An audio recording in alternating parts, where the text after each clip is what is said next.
What's up, basketball coaches, players, and fans? Welcome to the Pass First podcast, where we share our knowledge of the game. My name is Alex Engel, and I'm here with my partner, Augie Johnston. We hope you're able to take something away from this podcast that will help you on your basketball journey. Today, we're going to dive into the world of Division III basketball. We have two guests, Connor and Taylor Kim, who are brothers who both played at that level. They're going to share with us their experiences of Division III college basketball and teach us a little bit about how life went while they were playing at that level. If you've been enjoying this podcast, please make sure to like and subscribe if you're watching on YouTube, or if you're listening on iTunes or Spotify, you can follow us there as well. Without further ado, let's get right into today's episode.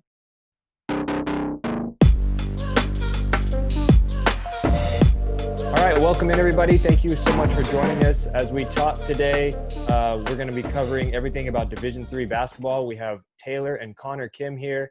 As I talked in the intro, they're brothers who both played at the Division III level. So thank you guys so much for joining us. And we like to always get a little bit of a background on our guests. So I'm going to start off with you, Taylor. Give me a brief little background on you and your playing career. Yeah, thanks for having me on. So I played high school basketball, obviously. That's where I had to start. And then I went to Trinity University in Texas. It's in San Antonio. It is a Division III in the Southern Collegiate Athletic Conference, I believe it's called. I might have forgot. I was a point guard originally my freshman year. They transferred me to shooting guard, so I played that for the last 3 years. I played 4 years, started senior year, never won the conference championship, but I really enjoyed the experience. I'm excited to talk about it. Awesome. All right, and what about you, Connor? Yeah, thanks for having me, Alex and Augie. I grew up in Tuscadero, California. I went to A-Town High, played basketball with the same group of guys my whole life pretty much, and then moved down to Texas. So I went to Southwestern University. It's in the same conference as Trinity. So me and Taylor played each other for a few years. I played point guard there, and I played 3 years out of the 4. So my senior year I didn't play. We'll probably talk about that later, but it's been a crazy basketball journey, and I really enjoyed a lot of it. Yeah, and these guys, Alex and I both know your dad as well, and your little brother, and definitely a basketball family. So you guys were growing up starting club ball real early, starting skill training real early, and that's cool that you guys were able to see it all the way through. And it's one of those things where, hey, I want to play college basketball. You guys are probably saying that was a real young age, and you guys were actually able to do it, and it's cool. And I played at Tuscadero High School too, so a little context. You guys graduated I was 2004. I was 15, so Connor was a year 2014, yeah. Me. Okay, cool. All right, go for it, Alex. Let's dig into D3 basketball, baby. Let's go. Yeah, so first, just to we always talk with our guests of what are your stats like in high school, and just kind of talking about mainly your senior year. So I'll go with you, Connor, since you're the older brother. We're gonna go with you first. what was your stats like your senior year of high school? It wasn't anything special. I wouldn't say. I had a team of pretty talented group, so the ball, didn't see everyone equally all the time. So I probably averaged about just under 10 points, probably about 4.5 assists or so. But we had a pretty good team, as I said. I shot pretty good from the field, but I wasn't a strong three-point shooter. I'd say that came once I got to college. I really started working on specific shooting drills and stuff like that with Augie, doing off-season training and stuff like that. So high school, I wouldn't say I was the best I could have been in high school. I definitely didn't hit that hard training regimen until college. And for those, again, who are listening in, when Connor talks about the playing level of his team, you guys had one teammate go Division I, and then what was it, 2 or 3 of you guys go Division III or 2? Yeah, one player went Florida State, obviously, Rob, and then a couple of teammates went. One other guy went Division III, another guy went JUCO after that. Okay. Okay. Yeah. So, they had 4 guys on the team that played, and then obviously Taylor was a year younger than you, who then went the next year. So it's not like, when Connor's talking about the team was good, they had multiple college level players on the team. They won a lot of games. They won, I think you guys won the league back-to-back years. Is that right? Yeah. My junior year, we won the league, and then my senior year, we won it undefeated. So yeah, we're running it there at the end of my high school years. Yeah, no, so they did have a lot of talent. Okay, and then Taylor, same for you. So obviously it was a year later for you. What were your senior year stats like? Yeah, my senior year, I think I was around the same. I think I had 10 points, probably like 5 or 6 assists. And then I actually grabbed a lot of boards. I think I was like 5 or 6 boards. I think my boards matched my assists. Um, but we had a new coach. I always say this, I don't think I was a very good high school basketball player. Like I didn't lift at all until like the summer going into college. It was just kind of just shooting and stuff, but it didn't really become like the like obviously I really enjoyed basketball and I wanted to play in college, but there's a certain level where you're just like, okay, now it's like time to really get into it. Lifting, shooting every day. I didn't really hit that point until like the offer came and like I was definitely going to play in college.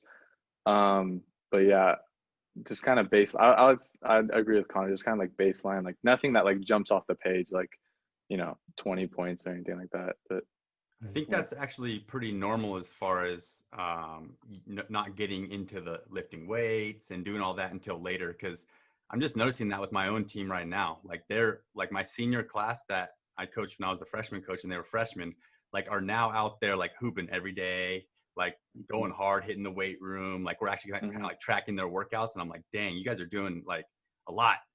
But it wasn't like that like a year or two ago. But once you see that college starting line, or I guess the high school finishing line, you start getting after it. Yeah, that's the one thing I tell high schoolers. I say lift, you don't have to like tear anything, but just a consistent lift, like at least once or twice, 3 times a week. Because I was never lifting until Connor came back from college that summer, and he had a lifting program from his school. So then I kind of tagged along and did what he did. But a lot of it is coaches, and it's changing a little bit. But the high school coaches never really considered a strength and conditioning program because that is kind of a lot to ask of high schoolers. But it makes such a difference, especially when you start at a younger age. Yeah, for Yeah, sure. and we've talked about how it can also be good for like injury prevention and stuff like that. Right. The size and strength is great too, but just basic things. Like with right now I'm coaching the girls and they have a higher chance of tearing their ACL. So I incorporated a ACL prevention program because women are just more biologically likely to tear their ACLs. And so doing that stuff at a young age, it can also help, make their career last longer as well. So okay. And then when you were in high school, how much did you guys know about like the Division III level or just the kind of the different college levels in general? Because what I find, and Og, you could tell me if it's the same for you, is a lot of high school kids, they don't really know the difference between the levels. Like they just think college is college and that's that. And they don't have no clue what anything is beyond that. So I guess, Connor, I'll go with you first. Like what did you know about Division III when you were in high school? Early on, I didn't know much at all, but it was kind of when I started going to exposure camps and I was doing applications to schools and getting recruited is when I actually found out like there's all these different levels that you can play at, whether it's NAIA or D3, D2, D1. And I took some visits to like Westmont, which is in Santa Barbara, their NAIA. And I just saw like there's really talented people at all levels, and a lot of people don't know that it's really good competition. And so what opened my eyes was just getting recruited by all these schools I never heard of. And then when you look into the school, you're like, they're competitive, has a good league, and great education, and that's kind of what drew me to the D3 route because a lot of the schools in D3 are really good academically, and so that kind of gives you a level up. That's kind of why I wanted to go that way because I get more out of my education as well. Okay. And then same for you, Taylor. What was your kind of knowledge of D3 when you were in high school? Yeah, so I think a big myth about college basketball, and I thought it was this when I was in high school, is that all these schools are going to reach out to you, giving you offers, like inviting you to campus. And unless you're like a D1 prospect, that's not really how it is. As a D3 athlete, and even D2, a lot of times, you have to go out of your way to look up schools, contact coaches, find out when their camp is, develop a relationship. It's a lot of that rather than, hey, we saw your game here and we want you to come to campus. So it's a lot of reaching out as a player. And my parents did a lot of that for me because as a high school, you don't really think about that. But the stigma is a lot more like just going to a camp that they put on and just playing there and then getting the coach's email information, then getting a highlight film together, sending it to them. It's a lot of more work on the player side than a lot of people think. college basketball players, get in high school. And that's because most players want to act like, they didn't have to reach out to a program or stuff. I mean, I remember, Connor, you going up and playing at a camp, I think, in Santa Cruz. Mm-hmm. And the only reason I knew that is because I went to Monterey, obviously, and that's part of my network, kind of. And the coach was like, "Oh, Connor came. They loved you." and I was like, "Oh, I didn't even you probably didn't even know that I knew you were there." But anyways, yeah, I mean, I did the same thing. I think, Alex, to a certain extent. Well, you went JC, so you actually did get recruited, probably in a way, maybe. But yeah, I reached out too. Like, I drove up to Monterey, and that was part of the reason I went there. What was it? Did you, Alex, or did they recruit you from JC? So I had a mix. Like, I had a couple schools that had reached out and talked to me, but not a lot. But the way I actually ended up getting to Menlo was a friend of mine from high school was going to go to school there anyway. And so he got in contact with the coach, and he wanted to just like get a workout with him to see if he could play there. And so when I was talking to him, we were literally at a barbecue, and I was just talking to him. He's like, "Yeah, I'm going to Menlo." And he's like, "You should come up with me to this workout." And I'm like, "Well, I don't even know this coach. You know what I mean? He doesn't know who I am." And so he hit him up, and the coach was like, "All right," since he was coming from a JUCO, like, "Yeah, we'll take a look at you." And I went up and played, and they like loved me. So it was literally just, I mean, if I don't have that barbecue, who knows? Maybe I don't go play at Menlo. Like, so it's just random. But I did have some schools that were, actually reached out to me first. But again, it's not like I was sitting there with like 50 different schools. It was like 2, that had reached out to me. So yeah, it was kind of the same experience. I had to put and I definitely sent emails out to D2s and D3s out of JUCO to say, "Hey, I'm available if anyone's looking," Yeah. So yeah, that's a good point. I'm glad you brought that up. Okay. So and I'll go with you this time, Taylor, when you were coming down to your decision, you decided that Division III is where you wanted to go. Like, what made you decide that level? Yeah. So I actually have a crazy story about how I chose my college. So, around decision time, I went to a camp for Masters College. It's an NAIA in Santa Clarita, and I did a camp there, and they really liked how I played. I got to meet the coach. I think I stayed like a weekend with the player, and I was like, yeah, it's like high competition. Like, they can, NAIAs can give you scholarship money for sports. So I was like, okay, that's a big plus too. And then like a week before decision day, they called me and they're like, "Hey, we got this other guard that we didn't think we were gonna get. Like, you can still come and be on like the practice squad." And I was like, I didn't really like the school besides like the sport aspect of it. So then I actually contacted Trinity, which is they're the rival of the school Connor went to. Our schools are rivals in the league because they're like 2 hours apart, Austin, San Antonio. And I talked to that coach, and I was like, "Hey, like, this coach kind of not screwed me over, but like I lost the spot that I thought I had." And he's like, "Yeah, you could be like a preferred walk-on. We're not going to guarantee you anything." And then based on that point, I was just like, kind of more the school than the sport that I had to analyze. But yeah, I never really, the only thing that kind of swung me to D3 as opposed to NAIA, if they were the same, I'd probably choose NAIA just because as a high schooler, it's like, oh yeah, we get, $1,000 a month for food and stuff. And, we get 5 shoes and we get all this gear. And that's really all you care about when you're on your visits is like all the swag you can get. But as far as just, and I'm sure we'll talk about it later, but the college basketball experience, college and basketball together, I think D3 is like real sleeper. Like, a lot of people don't know like how cool it is with all the benefits of, college and stuff. And some can be like really prestigious programs. But yeah, my decision was like last second. Like, I think I committed like 2 weeks after you're allowed to commit. I don't know how I got in. I still don't know to this day how it happened, but yeah, it was a mess. Okay. All right. And then what about for you, Connor? Yeah, so going to a D3 school, it didn't happen like immediately. I would say I started filtering my offers and my choices down, and a lot of them started becoming D3 schools, and that's kind of how I filtered my way in there. There was a walk-on opportunity at Westmont, but I kind of wanted something solidified that I could kind of put my hat on and know exactly what I'm going to expect for the next 4 years.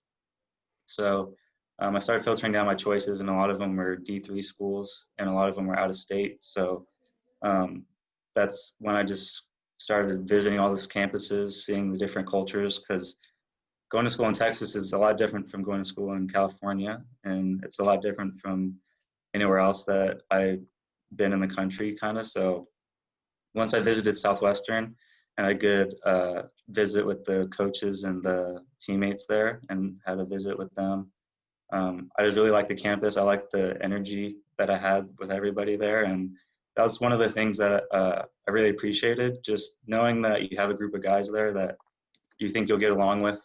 That was important to me. So after time, kind of my list just became kind of D3 centered. Yeah. Interesting. What were you guys' gyms like? I guess, Taylor, I'll start with you. Like, what was your gym like there? Was it like small? Like my college gym where I went to was pretty small, probably like a high school gym. Yeah. Our gym was actually really big. We had 3 stories. And then my freshman year, we got a $5 million dono from alumni.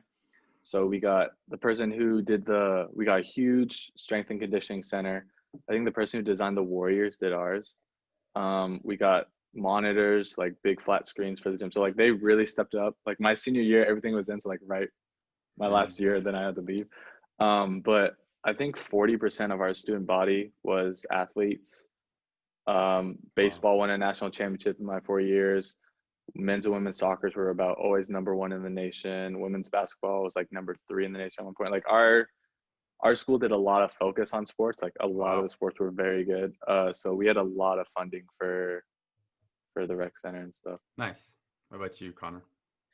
Our gym was pretty old, I would say, but the actual game court was like refurbished and brand new, and they had NBA regulation goals and everything like that. So the game gym itself was really nice. It was big, way bigger than our high school gyms playing in Tascadero or in the Pac-12 leagues. So that was really fun just to play in a gym that big. The only thing is the student body isn't very big. So it's not like the gym's going to be packed in a big gym. So that's the only downside, but the facilities were really, really good. Huh, that's awesome to hear. I mean, my first few years at Monterey, we were playing like that was like a military base back in the day, and like the floor we were on was. Alex, did you ever see that gym back in the day? I don't think so. Oh man, it was straight wood right on the concrete underneath and everything in that gym. But by the time I graduated, they got some. They totally redid it. It was nice, but still small. So yeah. I had a kind of similar to Taylor, what you were saying about like the student body being a high percentage of athletes. And I think maybe it depends, but I noticed at a lot of the smaller schools, that's more common. Like at Menlo, 70% of the students were athletes. So that was kind of that same thing. And I'm sure there are probably a lot of other colleges. I don't know how it was. Monterey was honestly probably the biggest of all 4 of our schools.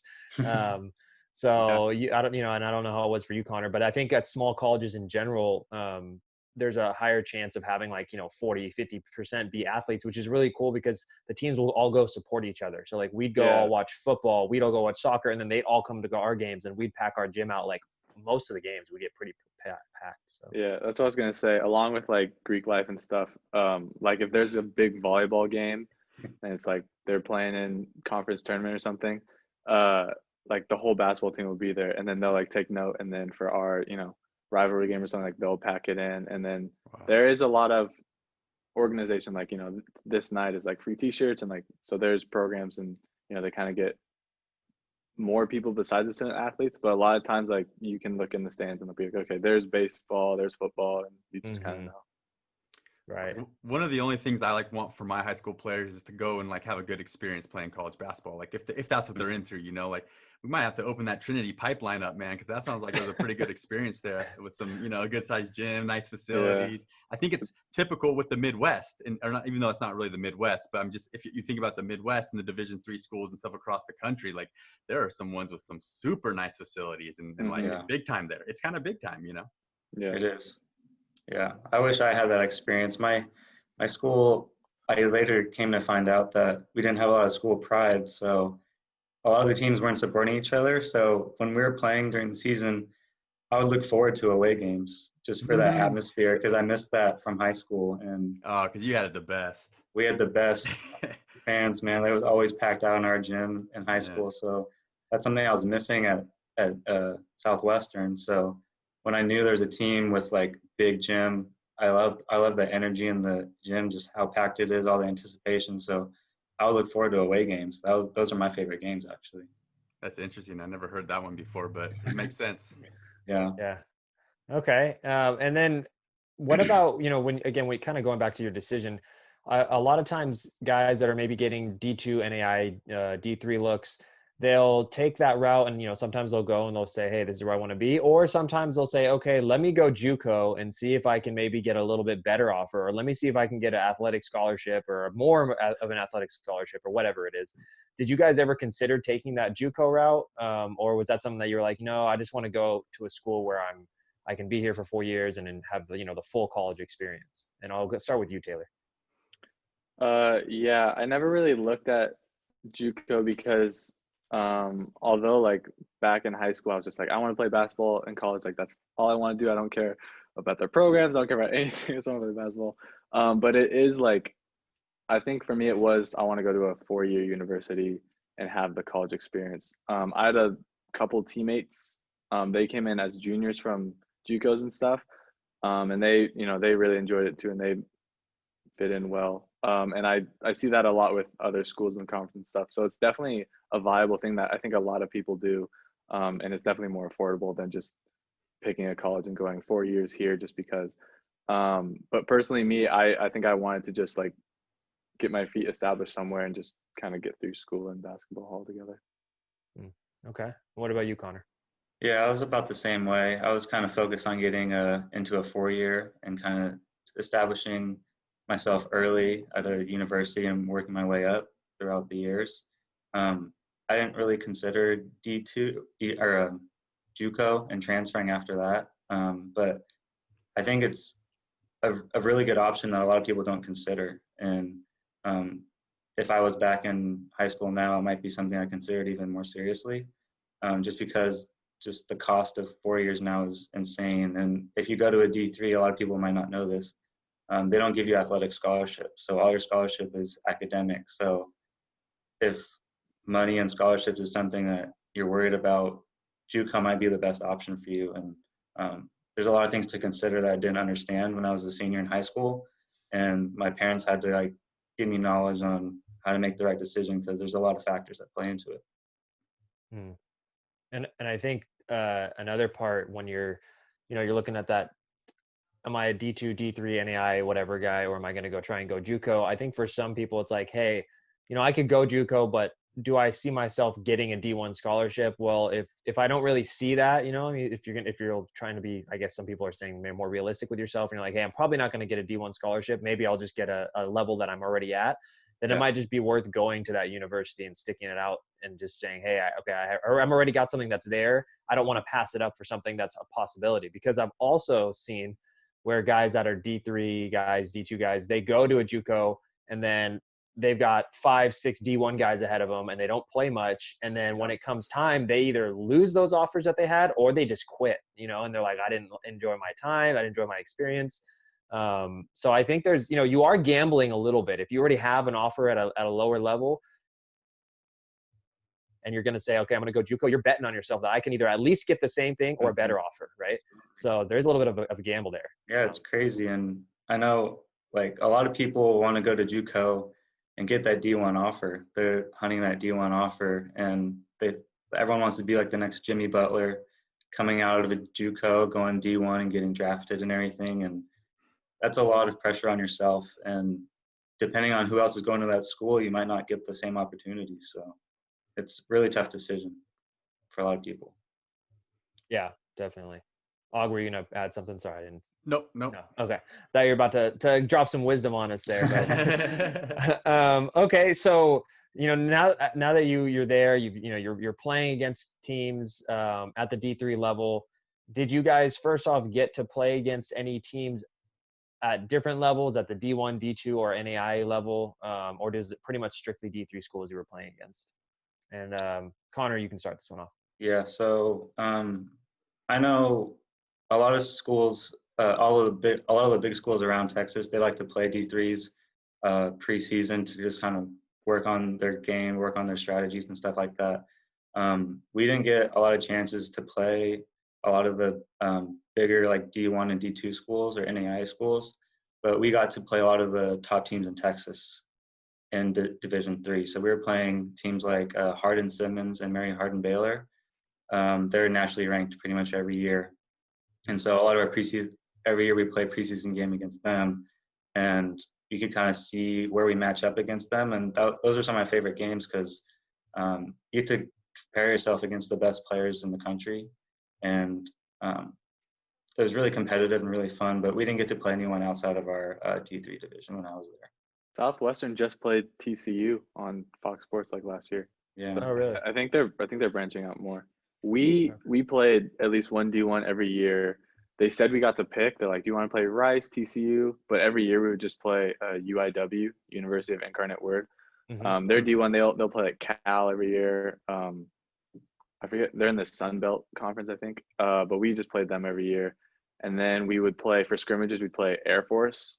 I think we played them 3 years. But the coolest thing was once every 4 years, I hope they still do this because they just switched the coach at Trinity. But the team goes on a trip overseas. So going into my sophomore year, we went to Spain. And while we were there, we played 2 pro Spain teams, which was really fun. I mean, the whole trip was fun, but playing against like professionals was really fun too. And then, yeah, we would also play against UMHB and Hardin Simmons. And then I'm trying to think. I think 1 year we played. No, is that St. Edward's, Connor? That's in Austin. Yeah, we also played an Ncaa once a year too. Okay, so it sounds like you guys were able to kind of get a mix of different schools and levels. Yeah, and it's some of them are just like scrimmage, like you're just in your practice gear, which is still fine. It's just for the competition of it. And then some you're actually it's on your record and stuff, which. That's why the D1s and the D2s want to do it because it's like an easy game, but yeah. I think that's actually a huge perk of playing at a lower level is you get those games, and dude, those games are so fun. Like those are like, I still remember those games, like my stats in every single one of those games, like whenever we played a D1 or whatever. So it's interesting. Yeah. Yeah. And what was your guys' experience as far as like the talent level when you would play those teams, let's say in upper divisions? Not even the talent level, just like what did you see as the difference? Like, was it like, okay, they were just way taller than us, they were way more skilled, they were more athletic? Like, what was to you, or was it like, there really wasn't that big of a difference between us? And Taylor, you could start. Yeah, it would depend on the year. I mean, some years our team were better than others, but we'd always go into it like, all right, guys, like, don't be scared. Like, we've all played high level, in our lives. Like, let's not be scared. And the most frustrating thing would be the scrimmages would be like 4 halves or something, like restart the score at every half, but like we're trying to keep track of like what it is because like you're putting yourself up against these guys, so you want to win. And then our coaches would like do weird subs like towards the end of the games when like it could be close, but they want to see like different people play because it is a scrimmage. So the game is kind of treated like that, not as the players, but the coaches will kind of like throw in a curveball every now and then. But there was never a game where we absolutely got blown out. I mean, we'd lose by like 15 sometimes and not be close at the end. But especially like the start of the games when it's like 0-0 and like the whole team's huddling, it's like you're really like, those are really hype games. Like you really just want to punch them in the mouth because they honestly have a little too much swagger when they're playing a D3. They're like, all right, let's just get out here, roll at the balls. But yeah, we never thought like we were like, oh my gosh, like we're facing Goliath or anything. Okay. What about for you, Connor? Yeah, for me, the biggest differentiator was just size. A lot of the D2 school, St. Edward's, that we played 1 year, they're just bigger, and there's not much we can do. For D3, a lot of the tallest guy on your team might be 6'9", if you're lucky, and so a lot of us were undersized. But skill-wise, at my position, whoever I was guarding or whoever was guarding me, I felt very comfortable in my ability to compete with them. And that was eye-opening for me because that was about the time early in my college career when I was really getting into the training every day and dedicating myself to getting better. And I realized just what I was doing was working and I could compete with all those higher level guys, even undersized. That's awesome. That's cool. Yeah. And you guys, Taylor, you said you guys kept it close, but you guys never played UCLA like we did, and we lost by 60. I swear it was like it's funny because it was 60, but every year, it's around 30 now at this point. When we tell the story, we lost by 30. Yeah. Oh man, that's tough. Yeah. I will say that at least my school and a lot of D3s, like you have one tall guy. Every D3 has like one tall guy that can at least bump around with like like a D1 big or something. And the guards are usually match up with guards. They're just quicker. You just have to move your feet and stuff. But the difference, I'll just say that.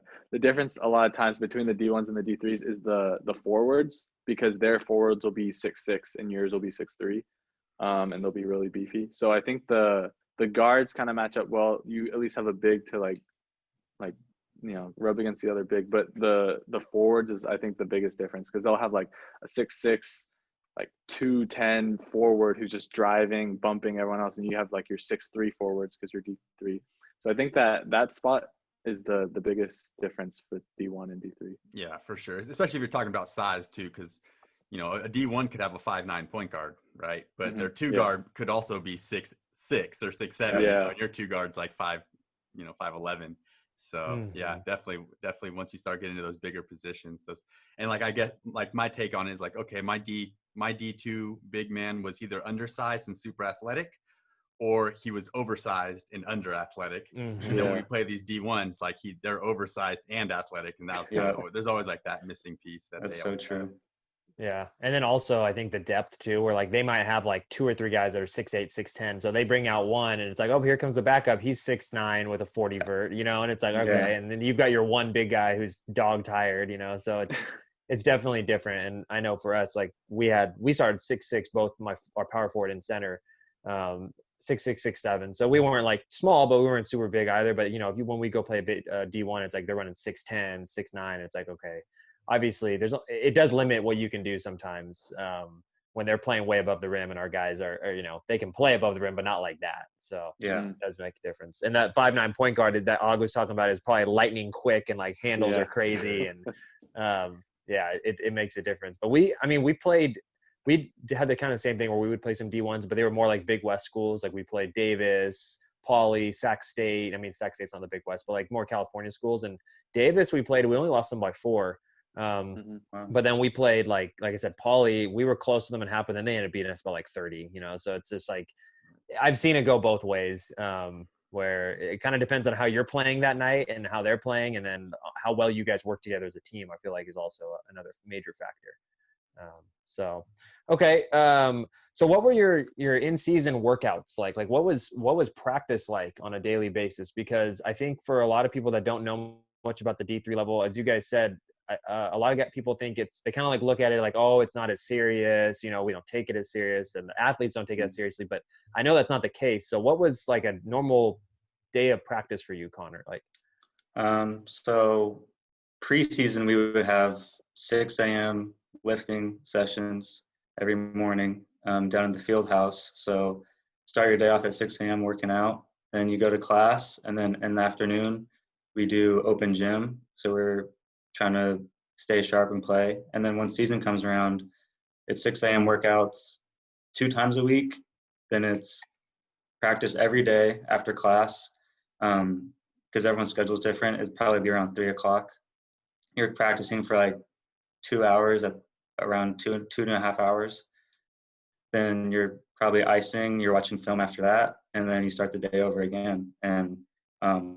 And there's definitely a regimen, and what I was doing was I was getting in extra shots too. So in between classes, I was going to the gym and I was getting on the gun and just getting shots up whenever I could. I was lifting on my own, and my freshman year, I gained 15 pounds of muscle, and that was just from committing myself every day. I was getting really serious about it, and I felt as healthy as I could ever be in college, and sticking to that regiment with the team, it gets tiring and you get sore. You got to take ice baths every day and keep your body right, because the practices are long and they're intense, and they treat it like you're a top division school, so they take it very seriously.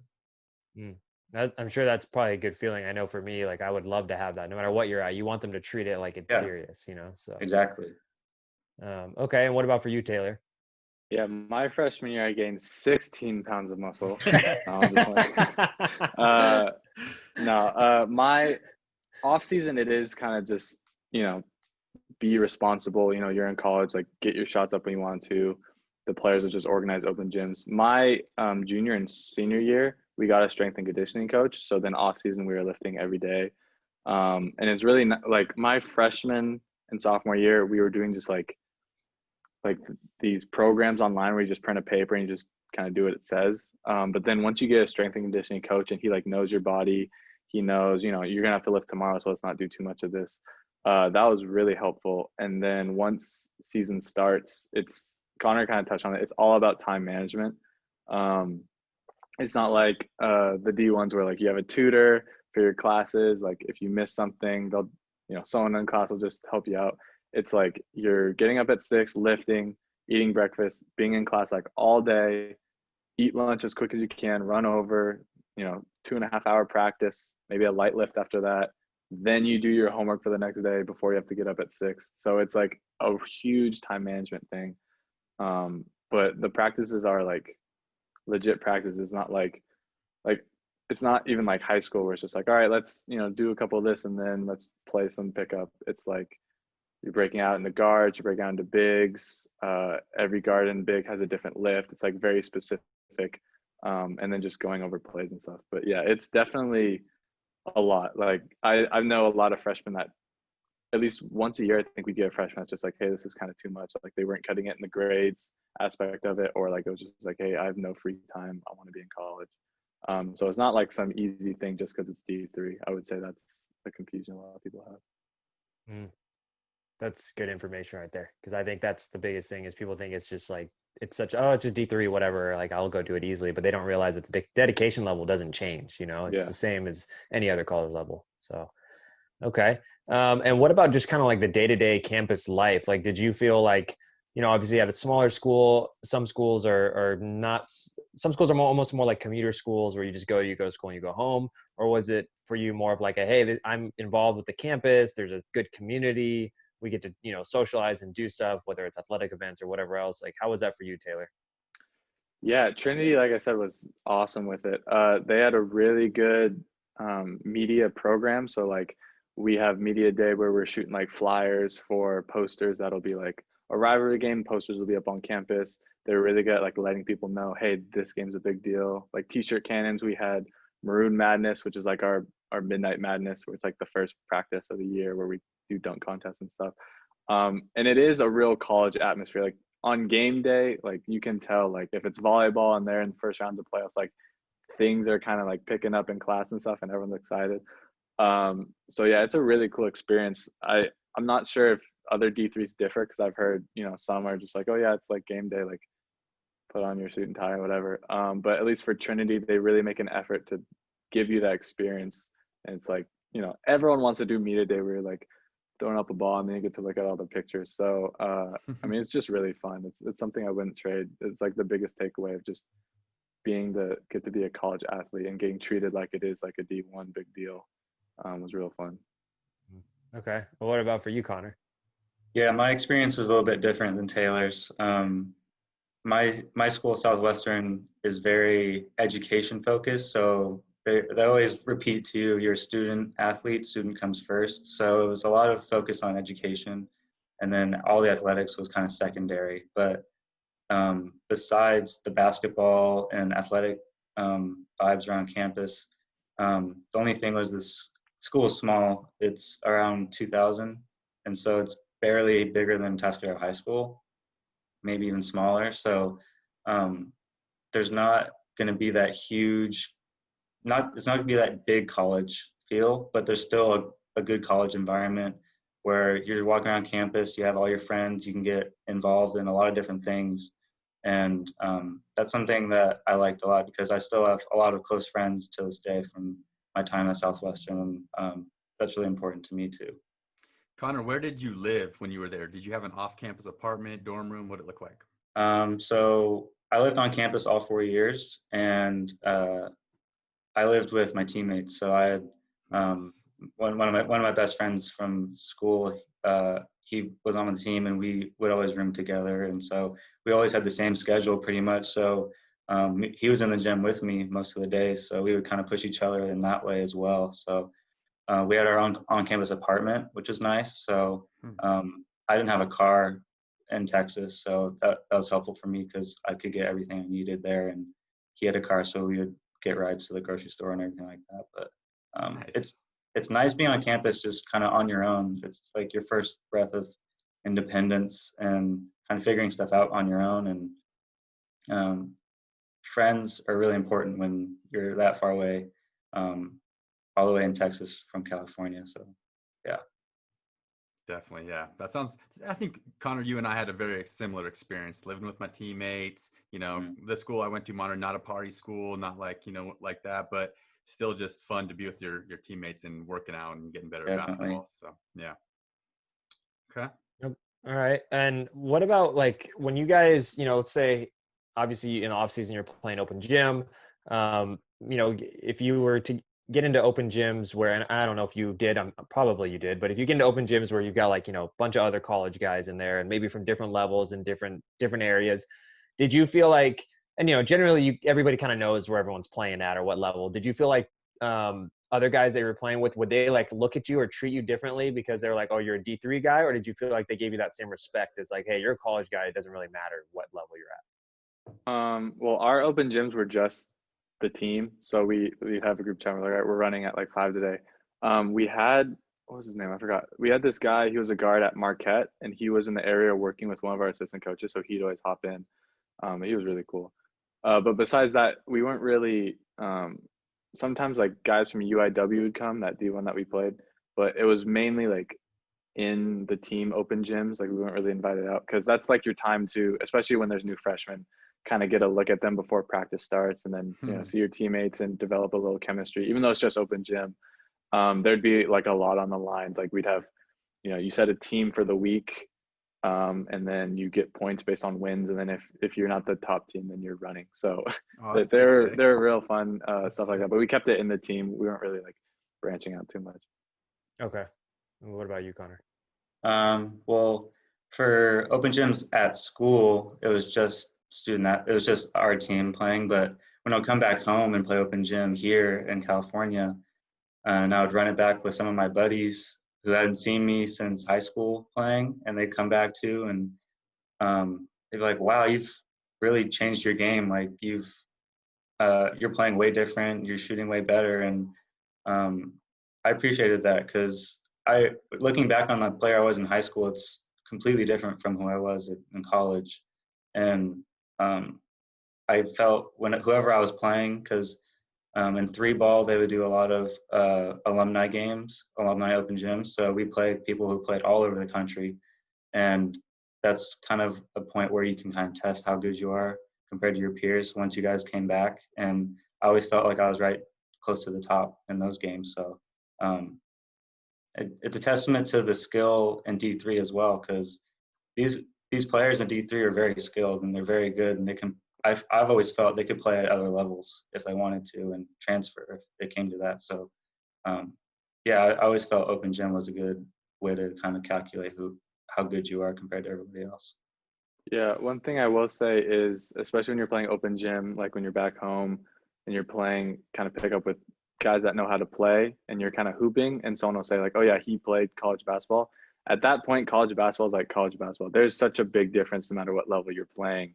When you're playing open gym with high schoolers or people that, maybe just go to college but kind of just play intramurals and stuff, like once a college basketball player is playing, you can kind of tell, regardless of the level, that there's a big difference just because of like how much they've been focusing on it, how much they work on it.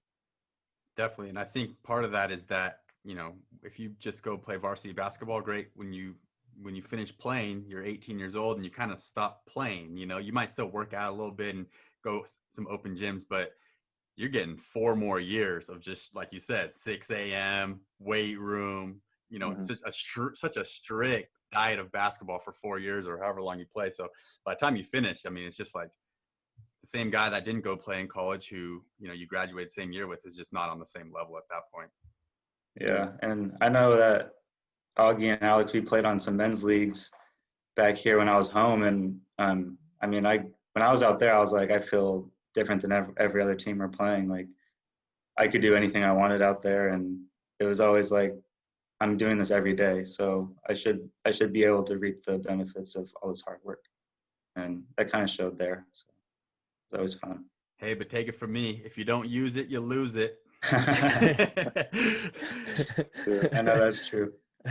Yeah, and I think, you're talking about when you came back home and people would see a difference. Like I know Augie and I, with both of you, because we'd run across each other in open gyms. I feel like every summer at least a handful of times, and like every year, Yes. Augie and I'd be like, man, like they're getting better. They're getting better. Like holy crap, Taylor's gotten way better. Holy crap, Connor's gotten way better. Like they're not the same players they were, which obviously you're not going to be the same, but like we really saw that difference, and yeah, I think that like you said is a testament just putting more work in. I also think that whenever you get an opportunity to play in an open gym, and I'm just talking in general, if you're a guy that's not a D1 guy, if you ever get an opportunity to go play with other people outside of your division or especially a higher level, like take advantage of that. Because I know for me, my junior year, I think it was, I was able to start getting into open gyms at Cal Poly. And like my junior and senior year, that helped me so much because I would just work out with them all summer. I'd play open gym once or twice a week. And I was fortunate enough that one of my teammates in high school played there and he kind of got me in. But then it was like, okay, I got used to playing that all summer. So when I would go back into my actual team, it was like, okay, I've already been playing against this level or higher. What's the difference now going and playing in a regular season? So that really helped me. But okay. Well, last question we'll get you out of here on is if you had one piece of advice for an athlete coming out of high school that's looking at the D3 level, what would it be? And Taylor, I'm going to throw it to you first. Yeah. So like I said earlier, if they're still playing, I'd be like, lift as soon as you can, get ahead of the lifting thing. And I think I know Connor's going to touch on this, but I would say look at the program, but also look at the school a lot. Because if you're making the decision to do D3, you want to be a basketball player, obviously, and that's the fun of it. But there's so much more. It's college. It's the next 4 years of your life and beyond. So really look into the schools, especially when you're considering a D3. The teams, I mean, there's going to be like really good teams and not as good programs, but it's still D3 basketball. The school is really what differentiates it. And they're all good schools, but you're going to have to do a lot of juggling with, your life, basketball, and school. So that's a huge importance, I think, because going to Trinity, it was like an awesome school and an awesome experience with their programs and stuff. But it's like, it was a challenging school, and I'm grateful that, I got the education I did. But at some times, like some teachers don't give you any slack because it's like, this is a school to learn. One teacher asked me, like, they had a field trip. They asked me if I could miss the game. I was like, I have a game on Friday. I can't do the field trip. Like, oh, can you miss that? I'm like, I don't think you. I don't think you know how this works. Yeah, I've been working kind of hard for this game. But yeah, it can be like that. So that's the funniest thing I heard. I'll never read that too. Yeah, it was like some museum. Like we're going to a museum. I'm like, nah, I don't think. I can miss the game. But I get it though. I get that though, because you're a student athlete, did it, but they just don't understand basketball then. Yeah, so it's deeper than this. Yeah, like the museum's still gonna be there on Saturday. I can go Saturday. Wait, did you hear me? I said I wake up at 6 a.m. every day to play basketball. Yeah. Like I don't wake up at 6 a.m. to do my homework. Yeah. So I would just look at it as a whole, because especially as a high school player or high schooler, you're just like, I want to play basketball. Like, what's the best team? Where can I play the most? Who's the highest ranked? But it is a big decision. So I would look at all that when picking the college. All right. And what about for you, Connor? Yeah, I got a couple of things to say. So first off, if you're going the D3 route, it's not likely that you're going to be playing pro after unless you go to Europe, obviously. So really think about the school you're going to, and if they're going to have the education, the major, the programs that you want after basketball, because after those 4 years, basketball might be over for you unless you're going overseas. So really consider the school. And then secondly, once you find that school, pay a lot of attention to the team and the coach. So when you're doing your visits, when you're meeting the players, really get to know your coach and see, is this someone that I want to learn from for the next 4 years? Is this someone that I trust to teach me and give me a fair shot? Because a lot of people on their visits, the coaches are going to tell you exactly what you want to hear. And it can be really difficult sometimes to get that that coach that you want to learn from. And so when you're on your visits, really ask the teammates that you're visiting with, what is he like? What is the program like? What kind of offense do you run? Is that an offense that I think I could thrive in? And really just consider everything you can. Ask as much questions as you can on your visits. It's really important. Great answer. Good. Yeah, and really good advice. And I think, as you touched on, sometimes it's hard on a visit to get that feeling, and probably vice versa too. Sometimes as a coach, it's hard to get the feeling about a player because you're only with them for such a short amount of time. Yeah. Um, so, but yeah, definitely the more you can dig into that, the better well suited you'll be once you get there. So, all right. Yeah, and Well, oh, go ahead. And I was just gonna say, players are gonna be honest. Like a lot of times, if you ever recruit on the trip, the coach is just like, "Hey, tell them how it is. Like, we're not trying to sell." Although sometimes it'd be a really good player, they're like, "Really get this guy." But a lot of times they're just like, "Hey, man, it's like let them know it's college and like be honest with them. Don't just try to sell them on everything, because they're gonna want to know what they're getting into, especially in such a big decision like that." Yeah, and you don't ever want to be let down. You don't want to feel like, oh, it's going to be this, and then you get there and Mhm. it's nothing of what was said, and then I think to me, that's a big way that players get turned off to the program. They're like, well, you said this, this, and this, and now we're doing the exact opposite. 100%. Um, Yeah. yeah. So okay. Well, thank you guys so much for joining us. It was great to have both you guys on here and to Yeah. get your perspectives. And like I said, since Augie and I have known you for so long, we were like, hey, we got to get you two on the show with us. So Yeah, it was um, fun. Yeah, yeah, thanks for having us. of course. And again, thank you for everyone else watching at home. We really appreciate it. Again, if you've been following us on YouTube, please make sure to like and subscribe. If you've been listening on iTunes or Spotify, you can also subscribe there as well. We come out with a new episode once a week, and we hope to see you guys in the next one. Peace.